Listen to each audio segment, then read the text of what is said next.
Alright, here's what I was talking about earlier. Has been defeated. That is why I was opposed to this all along, Grandfather. That woman could never have These fulfilled the plan. Illuminati Do not motherfuckers. speak so. Junon is not responsible for this failure. We underestimated the goddess's power. That is why it failed. The goddess. The power of human hope. But not everyone is capable. No, of the it's not a kind of problem, it's a strength good they thing. have. Now that we've lost the evil goddess's power, Because it's we must seek out it's new. illegal to not like her This anything in time, any other way. We will find a power strong enough to protect the world. These Illuminati Too motherfuckers. weak to protect themselves. Then please, leave the next mission to me. You? If nothing else, I am confident I can handle things better than Junon did. Very well. It is in your hands, Anju. Thank you, Grandfather.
Hey guys, OneMan Shades here in my awesome leather jacket.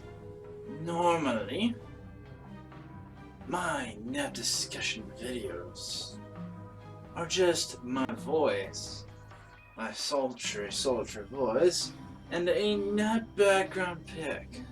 However, this particular video is so important that I'm appearing in person to describe it to you.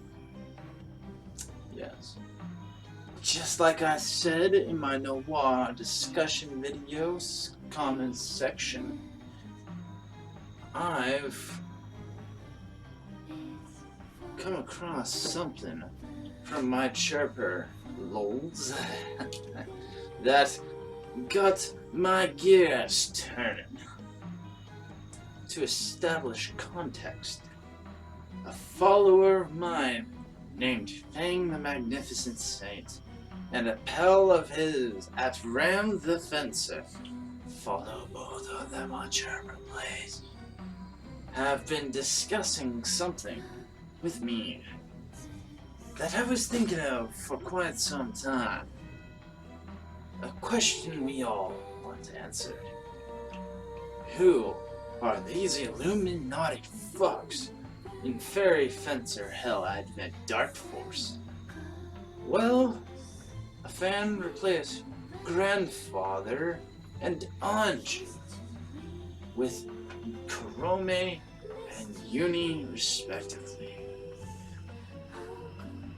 Whilst their idea, and then that they as in Ram the Fencer and Fang the Magnificent Saint, is not possible in the immediate aspect. It does, however, present an incredible option for both fans and creators alike. So, fangirls and fanboys, prepare your tissues, because you fangirls' good pusses will be dripping wet, and you fanboys will be auto-climaxing at this theory if it proves to be true. There goes my ad revenue. Hashtag fuck you too. For you see, there will not be a Fairy Fencer F Advent Dark Force 2. Before you question your sanity and mine, here's where my statement from earlier comes into play. Instead, the next Fairy Fencer is a huge crossover. For I have a theory about these Illuminati folks that just came into my head. The Fairy Illuminati are in Celestia. That's the reason why the background is all white in that cutscene. Not to mention that despite appearing to be the bad guys, they have this anti-villain neutral motivation. That all of these different gods are guardians of the Fairy Fencer world. The Joshin, the Akuma, and the Megami. All three of which were used in some way to guard that specific realm. Both P.I.M.P and Junon were aware of this diabolical, downright emergency level plot and dilemma to be invaded. It was why they were both behind the Akuma as a guardian against these extra-dimensional beings. Coincidence? I don't think so. The only reason P.I.M.P and Junon were treated as villains was because the protagonists did not understand the intentions behind the Akuma's revival. If you haven't figured out what the Akuma is, or the Joshin or the Megami, well, let me explain it to you. These three names are the Japanese translation of the devil, aka the Akuma, aka the evil goddess, the Joshin, aka the vile god, and the Megami, aka the goddess. Which, yeah, it's what they're called on GameFAQs. Fang and his crew do not understand the anti-villain motives behind these Fairy Illuminati's machinations. The Fairy Illuminati simply wish to create a world filled with beings to protect those who cannot protect themselves. The reason I believe this is a crossover is two things. One is these extra-dimensional beings, and the fact that Anju and Grandfather, the Fairy Illuminati's motives are to create said world to protect the normal citizens from aforementioned extra-dimensional beings. Part of what makes Anju and Grandfather intriguing as characters to me is that I believe that at least Anju or Grandfather have the ability to conjure up lesser deities out of thin fucking air. Which is the ugly truth about the Joshin, the Megami, and the Akuma. They're all conjuration of said Fairy Illuminati, which means the entire basis for the Fairy Fencer lore is a lie. As to how, now this goes into some deep lore theory here about the realm of Fairy Fencer. As of late, I've been having this theory in my head that all of the compiled art and idea of factory worlds are actually similar. This theory is only accentuated by the advent of Chaos Chandra. Before you complain, the Chaos Chandra is canon. I did say accentuated, not verified. Here's what I think.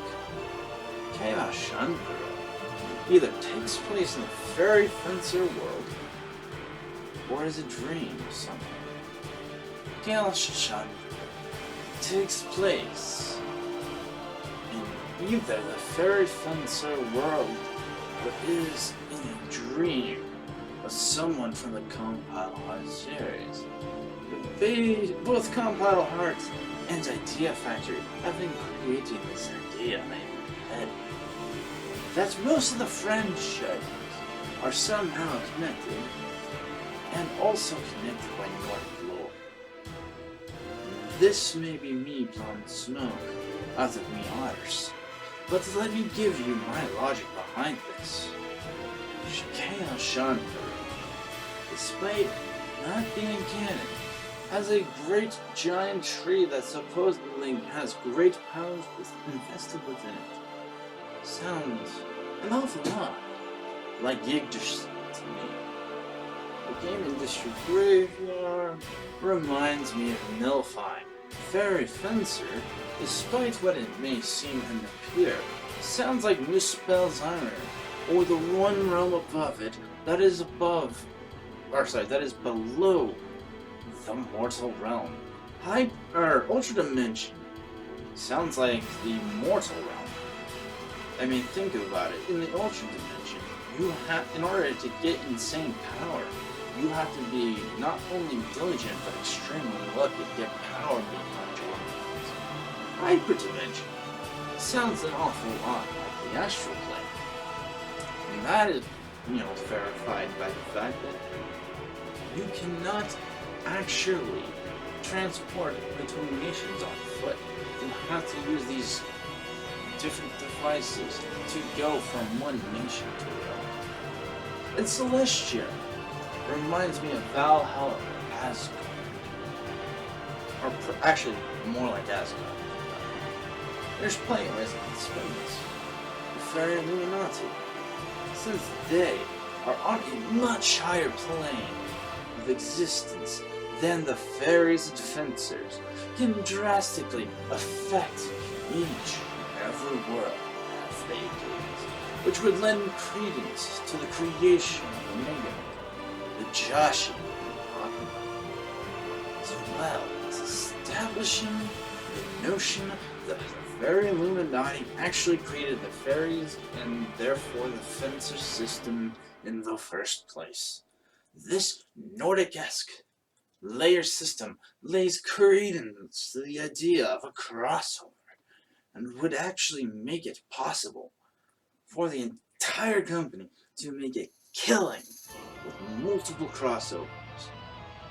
It could even make outlier creations like Omega Quintet and Doggerus possible to cross over with, of which the last one in particular sounds especially mouth-watering to me in particular. The idea is only helped by the fact that the Compile Heart and Idea Factory companies seems to have a few storytelling themes to come, regardless of their franchise. A setting with unstoppable monsters and OP bosses. An epic final boss fight which reveals to not be said final boss. This holds true for every Compile Heart and Idea Factory canon story I've ever played to completion. With Neptunia, there's many variations of monsters that lay credence to this. Not to mention, Mega Dimension was chock full of this basic storytelling component. Let's go and discuss the monsters. The monsters in this apocalyptic setting, along with everything that happens in there. The first couple of main bosses are the Dark CPU, aka the Dark Purple Giant CPU, and R4. Then in the Gold Third arc, it is characters like the Gold Third, and then the people within each individual storyline. Then there was Ophimax, and then Karome. With the rest of the Neptunia games, this still holds true with any game in Neptunia with conflicts within their story. The same applies to Fairy Fencer, regardless of the route you take in that game. The worst, for example, there's the monsters in Fairy Fencer, but there's also, Dorfa and the Subterranean Club. The worst part about is that Fairy Fencer is even more convoluted than Neptunia in that regard. In Omega Quintet, it is first Aria, or Blaria as I thought, then Pet, when Pet turns into that very kawaii female, and then, finally, that bastard Scordatura. God, that was an insane hard boss fight. Fuck, that was fucking annoying. The unstoppable force of said series, by the way, are the Blair, and augurs generations of war. The monsters are slightly more generic with orcs, and goblins, and Garvel, whereas their generals are things called Gurgs, which are corrupted immortal demigods turned into dark beings by the King of Darkness, the so-called final boss, Summerhill. But even then, Summerhill in August was not the final boss, or the creator set versus darkness. The final bosses are actually the 6 evil gods: Mercury, Chaos, Death, Mobius, Nemesis, and their own version of the God of War. Those are the 6 final bosses, and even then, after the final bosses of the storyline, the true final boss is actually level 999 Chaos. See, finally, there's a set of final scenes set up to build hype for the next sequel to a game. There's enough, the third thing they always do with Compile Heart games is they always set up final scenes to hype you up for a possible sequel.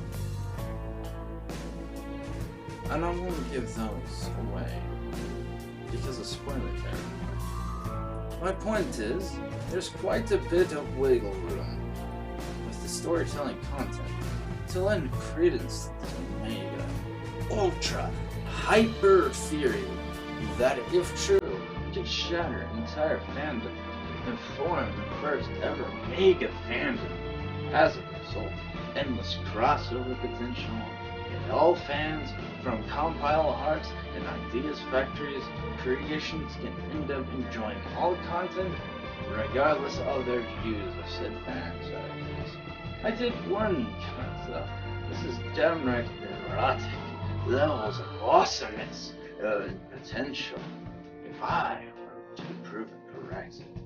I even gave you all a logical basis as to how all these series can be connected. If you run the Nordic model for Compile Heart and Idea Factory games, this can build Neptunia, Fairy Fencer, and all franchises past, present, and future into the ultimate creation that could lead to Compile Hearts and Idea Factory's resurgence to the dominance of the JRPG field. Please, Compile Heart and Idea Factory, quit leaving your fate in Tamsoft's hands and do something great for yourself by proving my theory correct. Now, I've done enough insane parallels for now, ladies and gents. I hope you enjoyed this insane theory that could possibly shatter the entire fandom if true.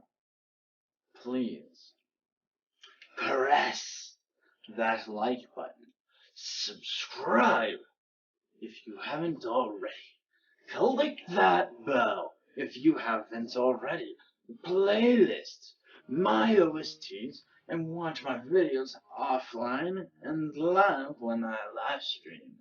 And as usual,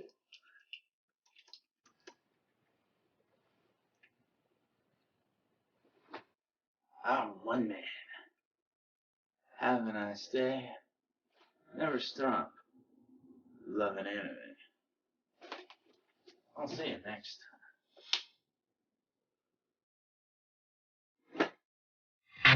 To shatter an entire fandom and form the first ever mega fandom.